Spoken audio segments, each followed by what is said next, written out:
দুষ্টু কোকিল ডাকে রে কুকু কুকু কুকু কু, মনে বাঁশি বাজে রে কুকু কুকু কুকু কু। হায় আল্লাহ, আমি আমার পাইয়াটারে লইয়া কি যে বিপদে আছি। আমার কাজে কামে একটু সাহায্য করে না। কোথায় যে কি আর টিকটক করতেছে আল্লাহ জানে। ওর বাজান মসজিদে ইমামতি করে, আর তার মাইয়া হয়েছে টিকটকার। মাইয়াটারে লইয়া যে এখন আমি কি করি? রেহেনা, রেহেনা, মারিয়া কই? ওরে তো বাসায় দেখতাছি না। মারিয়া আজ মাদ্রাসায় যাইব না? আসসালামু আলাইকুম। আপনি আমার জিজ্ঞাইতেছেন কে? আমি কি জানি আমনে মাইয়া মাদ্রাসায় যাইব না যাইব? এইটা তুমি কি কইলা রেহেনা? মাইয়া হইল তোমার, আমি কি তোমারে না জিগাইয়া পাশের বাড়ির ভাবিরে গিয়া জিগামু? তো কি কমু?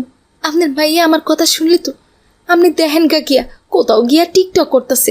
মাইয়াটা তো আমার মান সম্মান রাখলো না। আমি মসজিদের ইমামতি করি, সবাই আমারে কত সম্মান করে, আর এই মাইয়াটার জন্যে আমার সব মান সম্মানের 12টা বাইজা গেছে। আমি এখন এই মাইয়ারে লইয়া কি করুম? তুমি কিছু কইতে পারো না রেহেনা? তা আপনি আমার কি করতে কন? আমি করে নিষেধ কম করছি, কিন্তু আমার কথা শুনছে সে। কতবার নিষেধ করছি, তুই এখন বড় হইছিস, তোর বিয়ে শাদী দেওয়া লাগবো, এখন আর টিকটক করতে যাইস না রে মা। কিন্তু কে শুনে কার কথা? এরপর নাসির হুজুর চলে গেল বাড়ির পেছনে তার মেয়ের খোঁজে, আর সেখানে তার মেয়ে মারিয়া ভাইরাল গানের সাথে টিকটক করছে। ফাগুন মাসে কাঁচা বাসে গুনগুনিয়ে ভ্রমর আসে, ফাগুন মাসে কাঁচা বাসে গুনগুনিয়ে ভ্রমর আসে, প্রেমের লাগে বুকটা করে আ আ উ, দুষ্টু কোকিল ডাকে রে কুকু কুকু কুকু কু, মনে বাঁশি বাজে রে কুকু কুকু কুকু কু। নাউজুবিল্লাহ, নাউজুবিল্লাহ, এসব আমি কি দেখছি? ছি ছি ছি ছি ছি, এই মেয়েটা কে? ইনি হচ্ছে মারিয়া আপু, আমাদের মসজিদের ইমাম সাহেব নাসির হুজুর আছে না, ওনার মেয়ে। আমাদের মাদ্রাসাতেই পড়ে। কি বলছো ফাতেমা? এই মেয়ে মাদ্রাসায় পড়ে, এদিকে সে আবার হিজাব পরে টিকটক করছে? নাউজুবিল্লাহ, নাউজুবিল্লাহ, এই মেয়ে তো দেখছি আমাদের ইসলাম ধর্মকে ডুবিয়ে ছাড়বে। আমাদের ধর্মে তো এগুলো করা হারাম। ছি ছি ছি, তার উপর সে আবার আমাদের মসজিদের ইমাম সাহেবের মেয়ে। অন্য মহল্লার কেউ যদি এখন এসব বেহায়াপনা দেখে, তাহলে তো আমাদের মহল্লার কোনো মান সম্মানই থাকবে না। এই যে মেয়ে, থামো থামো, এদিকে এসো দেখি। আসসালামু আলাইকুম। আরে কি হয়েছে আঙ্কেল, আপনি আমাকে থামালেন কেন? আমি সবেমাত্র চিত্রনায়ক শাকিব খানের তুফান সিনেমার ভাইরাল গানটা টিকটক করছিলাম, আর আপনি এসে মাঝখানে আমাকে থামিয়ে দিলেন। ওফো, দিলেন তো আমার টিকটকটার 12টা বাজিয়ে। এই মেয়ে, চুপ করো। তোমার এসব বলতে লজ্জা করছে না? কিসের ভাইরাল গান, হ্যাঁ? আর তুমি এরকম হিজাব পরে মহল্লার ভেতর কি শুরু করেছো? আরে আঙ্কেল, এসব আপনি আমাকে বলছেন? আমাকে এসব কথা বলে কোনো লাভ নেই। আপনি টিকটকের মর্ম কি জানেন বলুন তো? আমার টিকটকে কত মিলিয়ন ফলোয়ার আছে আপনি জানেন? 2 মিলিয়ন ফলোয়ার হয়েছে আমার। ছি ছি ছি ছি ছি, তোমার এসব কথা বলতে লজ্জা করছে না? তুমি হিজাব পরে টিকটক করছো, আবার সেটা গর্বের সহিত বলছো। হিজাব কি টিকটক করার জিনিস? তার উপর শুনলাম তুমি নাকি আমাদের মসজিদের ইমাম সাহেবের মেয়ে। তুমি তো এই মহল্লার মান সম্মান একদম ডুবিয়ে দিবে দেখছি। আরে রাখুন তো আঙ্কেল আপনার মান সম্মান। মহল্লার মান সম্মান ধুয়ে কি আমি পানি খাবো নাকি? টিকটকের মর্ম কি সেটা যদি আপনি একবার বুঝতেন, তাহলে আপনি ওই দাড়ি টুপি পরেই টিকটক করা শুরু করে দিতেন। আপনি যেখানে যাচ্ছেন যান না, আমার কাজ আমাকে করতে দিন। তখনই সেখানে মারিয়ার বাবা নাসির হুজুর চলে এলো। মারিয়া তার বাবাকে আসতে দেখে দৌড়ে সেখান থেকে পালিয়ে গেল। ও মা গো, বাবা চলে এসেছে, এখানে আর থাকা যাবে না। হায় আল্লাহ, এই পাজি মাইয়াটারে নিয়ে আমি কই যামু, কি করমু? আসসালামু আলাইকুম নাসির হুজুর, এই মেয়েটা আপনার মেয়ে? ওয়ালাইকুম আসসালাম আব্দুর রহমান ভাই। আমি এই মাইয়ার হতভাগ্য বাবা। কতদিন আমি এই মাইয়ারে বারণ করছি, বুঝাইছি টিকটক করিস না, টিকটক করিস না মা। আমি মসজিদের ইমামতি করি, আমার মান সম্মান থাকে না। কিন্তু কে কার কথা শুনে? আমি কোনো কাজে বাড়ি থেকে বের হইলেই সেইখানে গিয়া টিকটক করতে থাকে। সেটাই তো দেখলাম হুজুর, আপনার মেয়েকে দেখে মনে হলো সে একটা অসুস্থ মেয়ে। কেমন অশ্লীল অঙ্গভঙ্গি আর লাফিয়ে লাফিয়ে টিকটক করছিল, তাও আবার হিজাব পরে। এটা কোনো কথা হুজুর? এ মেয়ে তো ইসলাম ধর্মকে মাটির সাথে মিশিয়ে দিচ্ছে। না না হুজুর, এমনটা চলতে দেয়া যায় না। আপনি খুবই দ্রুত একটা ব্যবস্থা নিন, তা না হলে এই মেয়ে শুধু আপনার না, আমাদের এই মহল্লার সবার মান সম্মান ডুবিয়ে ছাড়বে। কি যে কন না আব্দুর রহমান ভাই, আমি কি কম চেষ্টা করছি ওর এই টিকটক রোগ সারাইতে? কিন্তু কোনো কিছুতেই তো কোনো কাজ হইতাছে না ভাই। এখন আপনি কন, আমি এই মাইয়ার কি করুম? শুনুন হুজুর, আপনার মেয়ে তো বড় হয়ে গেছে, এক কাজ করুন, ওকে একটা বিয়ে দিয়ে দিন। আর এই মুহূর্তে ওর পড়াশোনার কোনো দরকার আছে বলে আমরা মনে করছি না।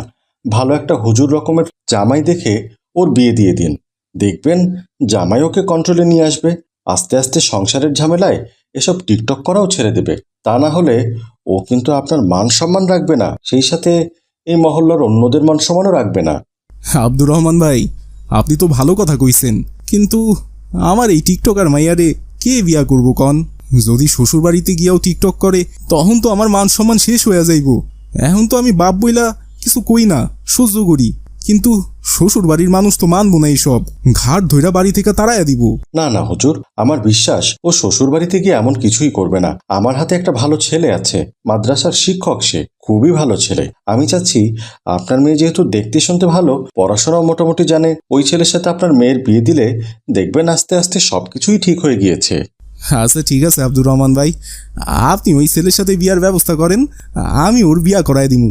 আলহামদুলিল্লাহ হুজুর, আমি ওই ছেলেকে কালই আনার ব্যবস্থা করছি। আপনি এদিকে বিয়ের সমস্ত ব্যবস্থা করে ফেলুন। আমরা তাহলে আসি হুজুর। আসসালামু আলাইকুম। ওয়ালাইকুম আসসালাম। যথারীতি সময়ে মারিয়ার সাথে জাহিদের বিয়ে হয়ে গেল। বিয়ে করে জাহিদ বউ নিয়ে তার নিজের বাড়িতে চলে গেল। আজ তাদের বাসর রাত। হ্যালো ভিউয়ার্স, আসসালামু আলাইকুম। দেখুন আপনারা আমি এখন কোথায় আছি। কি আমাকে বাসর ঘরে দেখতে সুন্দর লাগছে না? আরে এটা কি কমেন্টস করেছে? হ্যাঁ, এটা কি ফেক বাসর ঘর আপু?